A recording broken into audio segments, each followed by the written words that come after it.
वैदिक पंचांग दिनांक 2 मई 2025, दिन शुक्रवार, विक्रम संवत 2082, गुजरात महाराष्ट्र अनुसार 2081, शक संवत 1947, आयन उत्तरायण, ऋतु ग्रीष्म ऋतु, मास वैशाख मास, पक्ष शुक्ल, तिथि पंचमी सुबह 9:14 तक तत्पश्चात षष्ठी, नक्षत्र आर्द्रा दोपहर 1:04 तक तत्पश्चात पुनर्वसु, योग सुकर्मा 3 मई रात्रि 3:20 तक तत्पश्चात शूल, राहु काल सुबह 10:59 से दोपहर 12:36 तक, सूर्योदय सुबह 6:08, सूर्यास्त शाम 7:02, दिशा शूल, पश्चिम दिशा में। व्रत पर्व विवरण विशेष, पंचमी को बेल खाने से कलंक लगता है। ब्रह्मपुराण पुराण ब्रह्मखंड।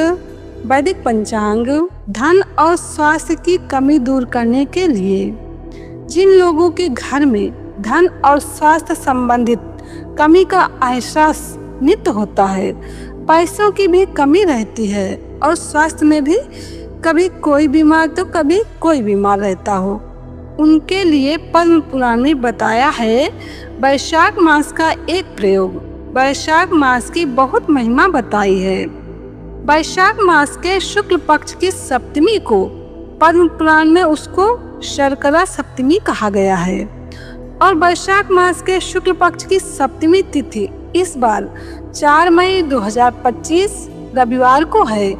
इस दिन पानी में सफेद तिल मिलाकर भगवान नाम सुमिरन करते हुए स्नान करें।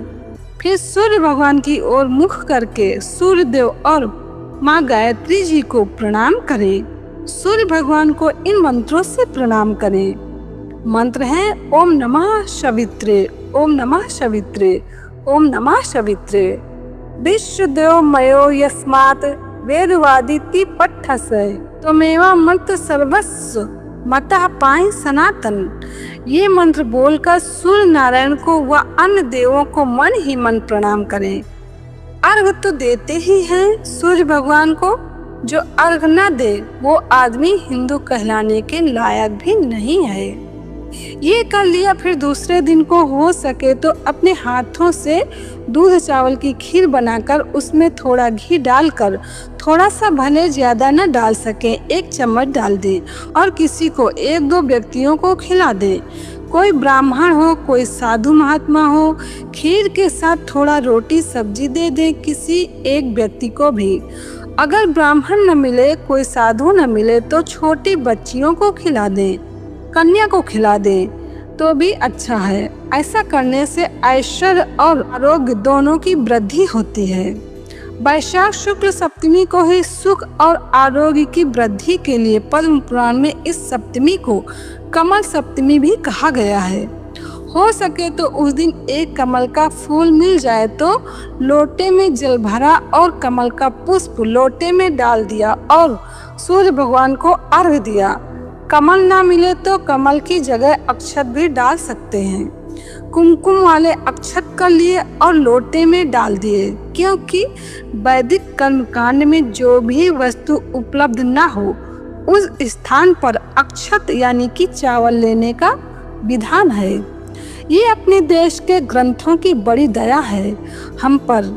ग्रंथों के रचयिता भगवान वेद व्यास जी की भी बड़ी कृपा है हम पर।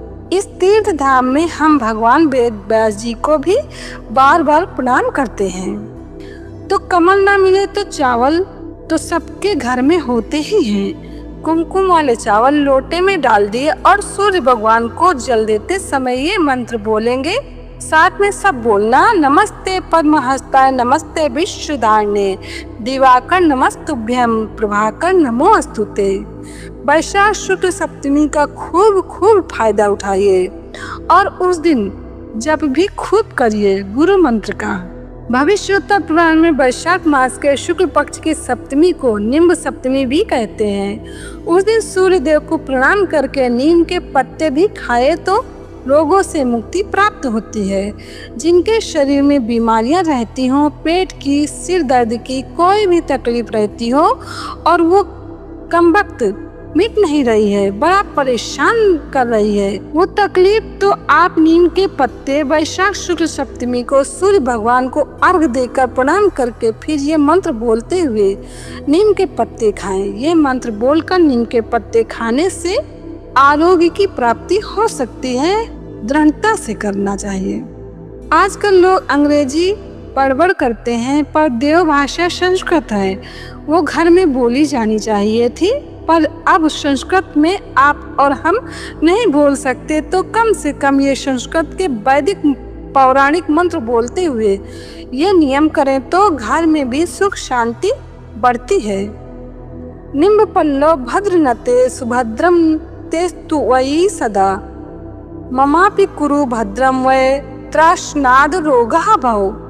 ये बोलकर नीम के पत्ते खा लेना, कोमल कोमल धोकर खाना, और उस दिन हो सके तो रात को पलंग पर नहीं धरती पर बिस्तर बिछाकर कंबल आदि बिछाकर उस पर आराम करना। जिनको कोई भी रोग है वो यह करे।